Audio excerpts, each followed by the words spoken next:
యవన ఆడపిల్లలారా, ఆడపిల్లలను కలిగిన తల్లిదండ్రులారా, కొంచెం అనుభవం కలిగిన దైవ సేవకుడిగా చెప్తున్నాను, నా చేతులెత్తి దండం పెట్టి చెప్తున్నాను. ఒక వయసుకు వచ్చిన తర్వాత మీ యవ్వన బిడ్డలను ఒంటరిగా ఎక్కడికి పంపించకండి. అంకులు వరసయ్యే వాళ్ళతో కూడా పొరపాటున పంపించకండి. అన్న వరసయ్యే వాళ్ళ దగ్గర కూడా పొరపాటున పంపించకండి. అట్లాగని ప్రతి క్షణం ఆడపిల్ల మీద అనుమానపడుతూ మానసికంగా హింసించమని కాదు నేను చెప్పే మాట. ఒక వయసుకు వచ్చిన తర్వాత తల్లి పర్యవేక్షణ లేకుండా, తండ్రి పర్యవేక్షణ లేకుండా ఆడపిల్లల్ని ఒంటరిగా ఎక్కడికి పంపించడం అది క్షేమకరం కాదు అని ప్రభు పేరిట నేను మనవి చేస్తూ ఉన్నాను.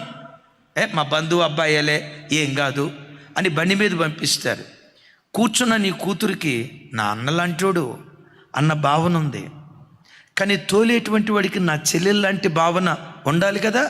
మీకు తెలుసా, స్పర్శలో పాపం ఉంటుంది, జాగ్రత్త. స్పర్శలో పాపం ఉంటుంది, జాగ్రత్త.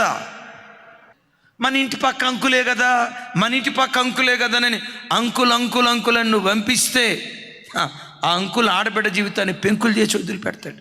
మీ పర్యవేక్షణ లేకుండా, మీ ప్రమేయం లేకుండా ఆడపిల్లల్ని ఎక్కడికి ఒంటరిగా పంపించొద్దు.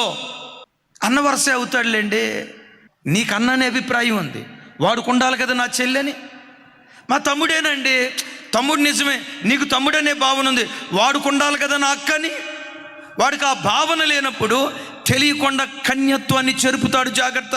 కొంతమంది అమాయకత్వం వల్ల శీలాన్ని పాడు చేసుకొని అపవిత్రులుగా మారిపోయిన వాళ్ళు లోకంలో కోకొల్లలుగా ఉన్నారు.